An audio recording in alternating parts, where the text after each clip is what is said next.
Welcome to the final episode of Coexisting with COVID-19. I'm Hanson Hossein. I've been your guide during the 16-month journey we've been on as we've tried to make sense of a global pandemic in real time.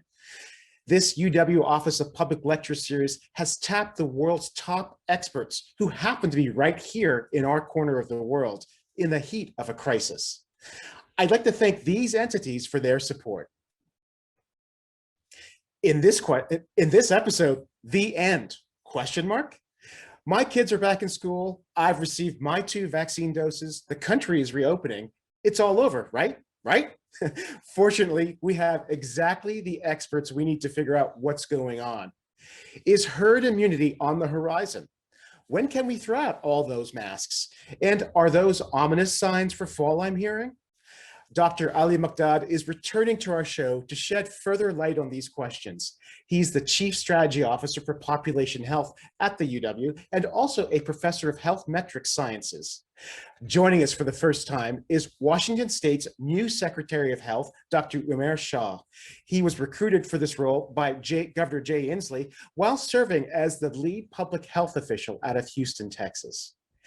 If you have questions for our guests, please email them at any time during the episode to mayiask@auw.edu. Dr. Mokdad and Dr. Shah, welcome. Thanks for having us. Thank you. Well, Dr. Mokdad, I'll start with you since you've been on this journey with us already. Is this the end, as the title of the episode suggests?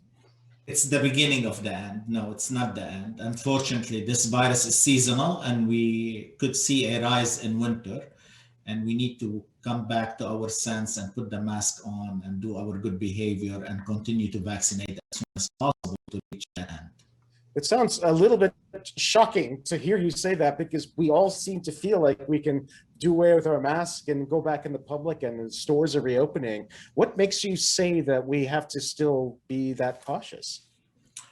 Well, this virus is mutating so fast, much faster than we expected. And there are new variants that are being introduced everywhere. We have seen what has happened in India and in Brazil with a high level of infection, basically high level of immunity. This virus came back and caused a lot of damage. And we know from previous experience, this virus is seasonal. It will go up in winter again. So put the two together, and the fact we haven't reached herd immunity and the vaccination is very slow in the United States because of vaccine hesitancies and rumors, we are not in a good position coming winter, and we need to be extra careful. Well, Dr. Shah, you heard Dr. Mokdad. You've had the advantage or the benefit of being in 2 different perspectives, one from Texas and obviously now in Washington State. What is your sense about what's going on right now? Well, first of all, thanks for having me. And I would say that I agree with Dr. Mokdad that this is not the end. It does, we hope, usher in the beginning of the end, but we are still in the midst of this, and we still have a road ahead of us. But this, and then the president said this earlier recently, which is that, we've had this long, dark tunnel, and the light at the end of the tunnel is getting brighter by the day. And I think we can all recognize that. While we want to, say, hey, take off the mask, do everything, we're all back to normal, that's what's going to get us in trouble. And particularly, I'm concerned that we don't have a tale of 2 cities, 2 states, or 2 countries. Those who are vaccinated and those who are not vaccinated, because that really continues to then put those unvaccinated at risk. So what's in your position now, Secretary of Health of Washington State, what is your best, most current advice or exhortation to your citizens? Well, a couple of things. And the first is, I've been saying this for weeks, which is don't hesitate, vaccinate. If you are eligible for vaccination, this is the time to get it done. Don't wait. Don't think about tomorrow. I've got to get my car washed in a couple of days, or I can't get to the vaccine site. Whatever it takes, and whatever it takes for somebody to help you get vaccinated, if you can't do it on your own, do it. Don't hesitate, vaccinate. And what that really gets to is this real inflection point that we're at right now, where as we continue to have people get vaccinated, they are protected and they are increasingly able to do things. but we also recognize that we don't have enough people vaccinated. So there are a lot of other people out there that still must wear their masks and still must do all those other things, just as if we were pre the winter. And all those things we were talking about that people think it's summer and we're ready, or it's spring, sun is out, we're not there. So my advice is get vaccinated. If you have gotten vaccinated, help someone else get vaccinated. And if you have not gotten vaccinated, you need to especially make sure that you're doing all those things that are going to protect you and those around you. Yeah, thank you for that advice. Dr. Mokdad, you're hearing Dr. Shah talks about vaccination, especially here in Washington State. I'm seeing that the supply of vaccination exceeds demand. You have a global view, obviously. You just came back from Lebanon, and there's just been concern about variants coming from different parts of the world. How could the rest of the world affect what we're experiencing here in Washington State or the United States in terms of infections and variants and vaccinations?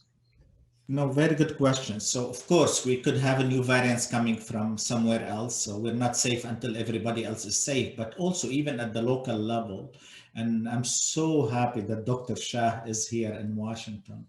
But even within our own country, you will have communities and counties with low vaccination, and then they will spread the virus again and again. So it's not even global, it's here local as well, where we need to be very careful and make sure everybody has access to the vaccine and go and get the vaccine. Otherwise, we're going to be chasing that virus for a long time. Does that mean with our borders, we've been very careful with our borders and other countries have been as well. Do we have to keep our borders closed for a considerably longer time to make sure we keep those variants out, or is it not possible to do that? Closing borders has never helped. It will delay the arrival of a new variant, but it will never stop it. If you look at what happened in 1918, there was deaths from H1N1 in Samoa Island, and there was not much travel like what we have right now. And if you close a border with India, somebody who's in India is going to go to Lebanon, for example, and then come from Lebanon to here. So it doesn't work this way. All what we can do is, as Dr. Shah mentioned, go get your vaccine, keep doing what it takes in order to control this virus. Dr. Shah, we've been hearing a lot from the CDC, the Centers for Disease Control, in terms of how we can let things go a little bit in terms of mask usage and everything else. It seems to be pretty confusing right now. I have a couple of kids, they're still wearing masks in school. One kid is half vaccinated, the other one cannot be vaccinated till the fall, maybe. How do we continue to protect our loved ones given what's going on, specifically on the mask guidance? Yeah, the first thing is that, we have vaccinated a lot of people, 3.6 million people, very close to 50% of the total state population have received at least one dose. We've given out 6.3 million doses. In fact, I was just reading something that the CDC had shown that it's almost actually at 6.9 million. And so we are making progress every single day when it comes to vaccines. But we're at this point where we still have people not vaccinated. And so last week, the CDC released guidance, and frankly, and you may know this, that I went on the record to say that, this administration has done just an incredible job of really doing everything it can to support public health efforts. And I have to recognize that, because that is just so important for all of us to recognize the importance of CDC and the efforts that the Biden administration has provided for really continuing to fight this pandemic. But ultimately what happened is that there was a release of guidance that happened without really giving advance notice to state and local officials, at least significant advance notice, to the point where we were able to actually be ready. So what happened is that we were put in this place where we were faced with adopting what the CDC said in terms of science, and masks are not required if you've been vaccinated in most settings, outdoors and indoor settings, most indoor settings. There are some exceptions, but for the most part, it also put us in a place where you also had businesses, you had establishments, you had local health departments and health jurisdictions that were also in the middle of how to operationalize that at the end of the day. So our message to our community is respect the rules of the room. Respect the rules of the room. What that means is there is no statewide mandate for masks if you are vaccinated, again, with the exceptions that are in the mask order. If if you're unvaccinated, you must wear a mask when you're out in public and doing various things. But you should also know in the community that you're in, the local health jurisdiction, the local health officer, or the establishment that you frequent, if they say we are requiring you to wear a mask, then by all means respect the rules of the room and do it, because ultimately that is going to be what's going to continue to protect all of us. That's great. Thank you for that. Dr. Mokdad, I want to stay on this current moment we're in right now, just to ask something that you commented on recently. I saw that you suggested, based on the numbers that you're seeing right now, that there's a chance that we might have to return to lockdown in the fall. What does that mean? It's really hard to imagine that that might actually happen again. No, it's possible. Again, the virus is seasonal, and new escape variants that are making the vaccines less effective. And the low levels of vaccination right now in the United States, we haven't reached herd immunity. We will be in a very good position this summer, close to normal, and that's the biggest concern. People will feel it's over, as Dr. Shah said, sun is out. And then the seasonality of the virus will pick up with the new variants that will make the coming back of the virus a possibility. And we have to hit the brakes as soon as possible, otherwise we'll have a big surge. And that's our big concern, is we really need to be very careful. We're not out of danger yet, and we need to keep an eye on the ball. Yeah, that's great, great guidance. Dr. Shah, I'm going to ask you a question that's come in from our audience already, and it's a very practical one, and one that may raise hackles, especially here in the United States. Should we plan to carry our vaccination cards with us at all times, or will there be another way of showing proof of vaccination?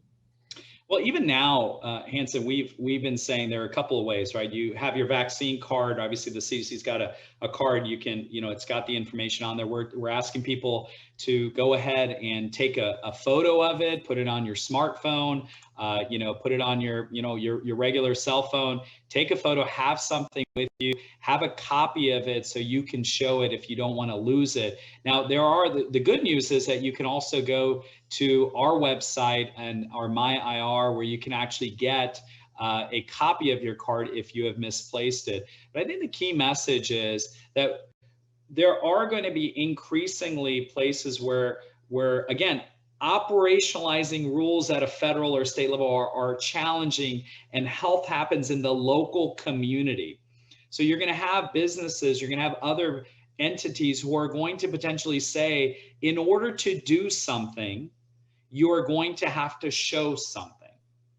And in order to do that something, you're going to have some verification process. And when that occurs, you don't want to be left out of the, let's say it's a concert, or let's say it's a game or some other activity or it's a small group where your kids are going to be, playing in soccer or something of that nature, and you're the parent who needs to be in the stands or something of that nature. You just don't want to be left out.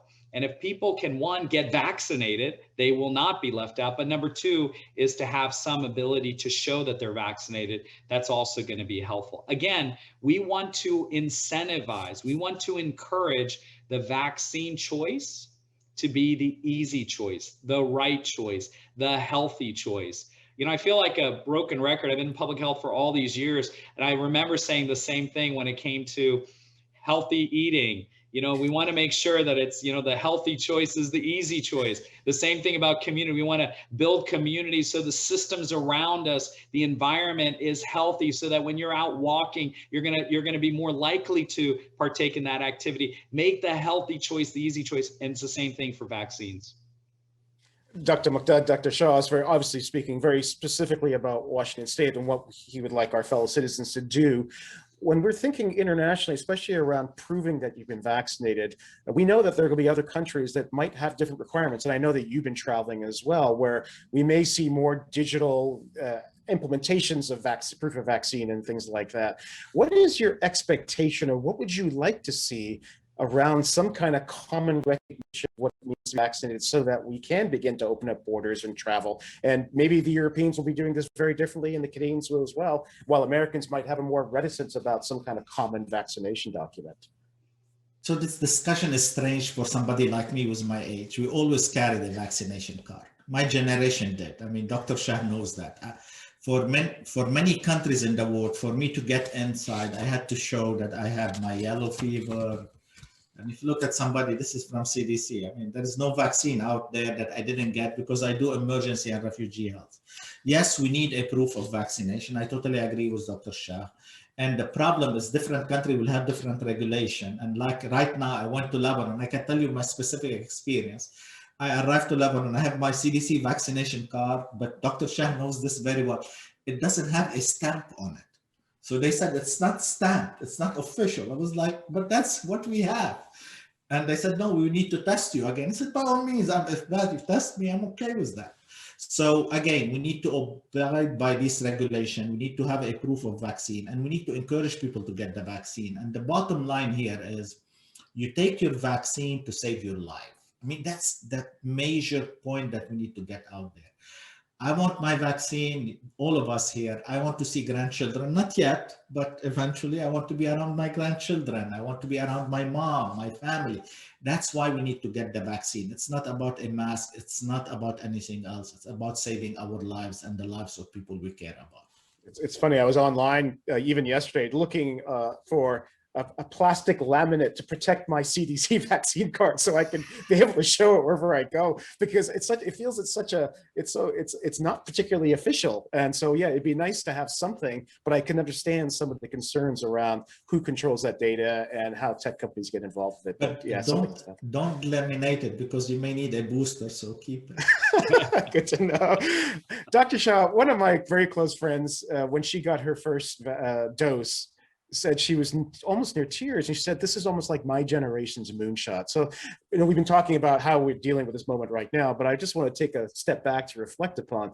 I don't know if any of us expected to see such miraculous things come out this quickly. And I know this is not your first health crisis. So help me understand how amazing this is. It is amazing, and we did it together. And there are a lot of folks that were involved all throughout the system. And this is, back into last spring, moving forward, obviously where we are today. Dr. Mokdad is going to be the first to tell you that. And this is one of the reasons that some people are saying, I don't want to get vaccinated, because they think that this vaccine was just developed on short order, not recognizing the decade-long road that it took to be able to have the technology and the ability with the science as part of this to be able to build something. That's what's so cool about science. That's what's so great about this, is that you build upon knowledge, and it's additive, it's summative. You add to what you know. And so here we are, and this is the moment. And I think Dr. Mokdad will agree, since he just got back from international travel. People in other parts of the world, and I mean this, literally are dying, and would do everything in their power to have the ability to get vaccinated. Here we are in our nation with these tools that are free. All you have to do is go to the local pharmacy. You got to go to a clinic. You may just need to go to a site nearby, or guess what? There are even ways to get things near you if you tell us. Uber and Lyft and being able to transport, all for free. And people are some are saying no. Now, remember, 3 million people are saying yes. And there's still a lot every day we have thousands of people that are lining up to get vaccinated. But isn't that a shame on us, that here we have a globe and a global pandemic, and all of us said, if we could just get out of this. And here we have the ability, and people around the world who are struggling. Look at what's happening in India now, struggling. And yet we are putting things in the way of getting vaccinated. And that's, I think, what concerns all of us. Dr. Mokdad, and thank you for that profound reflection, Dr. Shah. I don't know if you can see this, but the current issue, The Economist, the cover says 10 million reasons to vaccinate the world, our new model of the true death toll from COVID-19, where they're suggesting that at least 10 million people have died so far. And obviously the death toll in India continues to increase. it seems like we cannot insulate ourselves from this, despite the fact that the United Kingdom and the United States helped develop these vaccines and were also some of the worst affected during the heart of the pandemic. It seems like the international impact of this will continue for a long time. If we can reflect specifically on India, which is, I think I understand, one of the largest vaccination producers in the world, which means that if they can't produce enough vaccines for themselves, then other countries, especially in Africa, won't get it. What are some of the international consequences of what we're facing right now that we should be aware of? The rapid mutation of the virus and the scale of infections that we are seeing in many countries right now. So the big concern is India, where cases started to come down, unfortunately and sadly, because the virus ran out of people to infect. I mean, high level of infection, and people stayed at home. So basically that's how they controlled it, not because they have vaccines. Shortage of vaccine, if India now has to produce vaccines for itself and not ship it to somewhere else. We're concerned about South America right now and the Southern Hemisphere. As they enter their winter, cases will go up. We also need to rush vaccines to these countries. And if you look at here in the United States, to stress the point why it's very important to get the vaccine and make sure we do it so fast so others can get the vaccine, as Dr. Shah mentioned. The surge that we had here in April came from the UK, B117, the UK variant. So we're not out alone here. We keep getting a lot of infections from other countries, and we have our own homegrown, by the way, it's everywhere. And we need to be extra careful, and we need to help other countries to get the vaccine. I'm so pleased that the administration is donating vaccines. I'm so pleased the administration has a czar right now to help other countries. Yes, there is a shortage of vaccine everywhere else, but masks do work, and we need to help other countries, not only by giving them vaccine, but know-how and policy as well. Yeah. Dr. Shah, because you have been through health emergencies in the past in your various leadership roles, what is the thing that we have learned most about this pandemic? I mean, obviously we're continuing to learn based on what we heard from Dr. Mokdad, but what is the thing that we've learned most that you believe will carry through to whatever our next normal is with regards to health? Gosh, that's such a tough question. You can go in so many different ways. I think one thing that we learned is that the absolute importance of public health and prevention, and the fact that we have to invest over time, not just in the middle of a crisis. Down in Houston and Harris County, what we had to do in the very beginning of this process, we had to build a data system on our own in the middle of the crisis. Our epidemiology program expanded by 20 times within just several weeks. That's not the way you do business. No private sector would ever do things that way. You invest, you make sure you have the right capacity, the right capabilities, and then you leverage those in the midst of a crisis that, by the way, I've testified in Congress years ago that was going to happen, that, by the way, we knew was coming. We knew it was coming. And so that's the first thing. The second thing is that as Americans, we're very good at forgetting. So if I went right now to, let's say, our congressional leaders, and I want to give them so much credit for the resources they've now given to public health. But if I said to them today, I want to get more money for contact tracers, they would say, we're not going to expend those dollars, not needed. But 6 months ago or 8 months ago, that was the buzzword, contact tracing. And prior to that, it was testing. And you can go through every phase. But as Americans, we go on to the next big thing very quickly. So today we're worried about vaccines. I do worry that 6 months, 8 months, 9 months from now, we will forget the lessons from this pandemic, and it will slip through our hands. Is there any way? Going to be a terrible place potentially to be.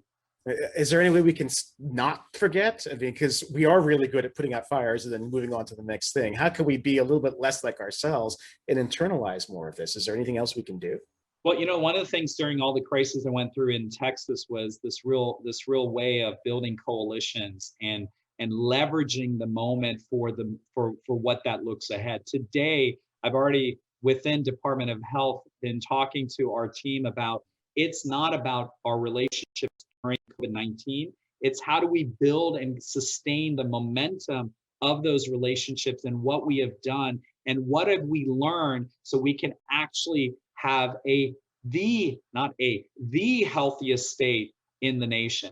That's what we should be striving for. And so I think it's really about all of us reminding ourselves and then ultimately building those bridges and those capacities so we're actually doing that. So I totally agree. Two quick points. Preparedness is very important, and we need to give public health what they need, and public health is local. So Dr. Shah needs to get what he is asking for, and we need to listen to him, and also what local communities need and assistance from him in order to do his job at the local community. Public health is local. The second important message, and in my opinion, it's the first message that we learned from this pandemic, is we have cracks in our system in the United States, and we need to fix it. These health disparities have been here for a long time. And look with COVID-19, African Americans were more likely to die, Hispanics were more likely to die, Native Americans were more likely to die, simply because of their jobs required them to be out and about, and we failed to protect them. We failed to protect our essential workers who kept food on our table. So with the richest country in the world, and with the only country among the rich countries that doesn't have universal health care, I mean, when you look at what we are doing right now, we're spending tons and tons of money on something, but we don't have universal health care. The basic medical health services to the public that will save us a lot of money on the long run. And I hope we don't forget this message. We in the United States, I agree with Dr. Shah, we talk about health more than anybody else. Listen to our politicians when they debate. They talk about it more than anybody else. And look at our outcomes. We fail, and we're failing, and we're falling behind every other country, rich country, and then we are not doing it right. It's time for all of us with all these stimulus. We're borrowing money from our children and grandchildren. Sit down, do it right, and don't leave anybody behind. And it shouldn't be, Dr. Mokdad's absolutely right. I agree. It should not be about transactional health. Exactly. It should be about transformational health. That is so different. It's not about a disease state. It's about a systematic approach to transforming health in this country. Well, I'm wondering, I mean, especially, I think some of the changes we've seen that have happened in real time during this pandemic, we've seen a faster adoption of medical technology, a sort of being able to have conversations with your doctor virtually, as well as using maybe more technological tools to be more preventative. That might help us in transformative healthcare as well moving forward, I suspect. Absolutely. Modernizing the systems, making sure we're investing in the systems, and making sure we're investing in the workforce to operate the know-how, the very basic tools that are needed, but then the people to actually know how to utilize those tools. Okay. Well, maybe to close out this conversation, then, the title of the episode is "The End with a Question Mark." I want to put it to both of you for your final thoughts. When will we know that we can take that question mark off the title and say it's the end? Dr. Mokdad. Herd immunity. I would like to see vaccination coverage 80-85%. We feel very comfortable, and Dr. Shah would know that. There'll be outbreaks here and there among non-vaccinated people, but it's something we can do through contact tracing and epidemiology and public health. Okay, thank you for that, Dr. Mokdad. Dr. Shah, last word to you. Yeah, I usually say when Dr. Mokdad tells me it's over, it's over. So that would say that's my quick answer. But I would agree, and I use the term robust vaccine coverage. I've even for months shied away from even using herd immunity. I just say that we've got to every day get every single person we can get vaccinated to continue to move up. And Governor Inslee had set the June 30th for reopening the state, but also set a challenge to all of us that if we can get 70% of Washingtonians with at least one dose of eligible population 16 and above, guess what? We can open sooner. And there is no reason that Washingtonians and Washington don't just meet a goal, but exceed or beat that goal. And I think the key message at the end of the day is we're going to recognize the end, because guess what? Life is going to start to look and feel markedly more like it was before. But hopefully we've all learned and not forget the lessons that came about during this crisis. I think that's an excellent way to end this episode about the end.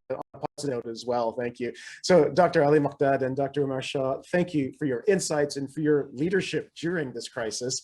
And as you heard from our experts, the pandemic isn't over, but coexisting with COVID-19 is. You can catch up on the full series by visiting bit.ly/coexist archive. From there, you'll see each of the 15 episodes, including this one, that we produced over the past year and a half. And stay up to date with all the other exciting new events that will be announced for the 2021-2022 academic year by following us at UW Public Lecture. You can find us on Facebook and Instagram. You don't want to miss out on what's coming next. As we conclude our Coexisting with COVID-19 series, I'd like to thank my colleagues from the University of Washington Office of Public Lectures, as well as the students and alumni from my very own Communication Leadership Graduate Program. 16 months ago, I brought the idea of a student-supported live stream solution to the university. It was both a way to make sense of the oncoming disaster, as well as navigate around its constraints. These are the people who not only made it possible, but were some of the first to establish the best possible practices around such events. They've been relentless, courageous, and just excellent in making it all happen.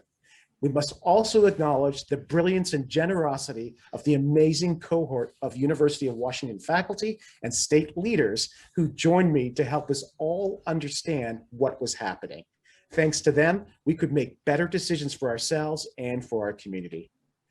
I hope you all continue to coexist with COVID-19 to the best of your abilities and resources. We're almost there. I'm Hansen Hossein. Be well and be safe. Thank you, Hansen, and thank you, Dr. Shah, for what you're doing for our state and our country. I don't thank you enough, and you deserve much more than what I do. Thank you. Thank you both.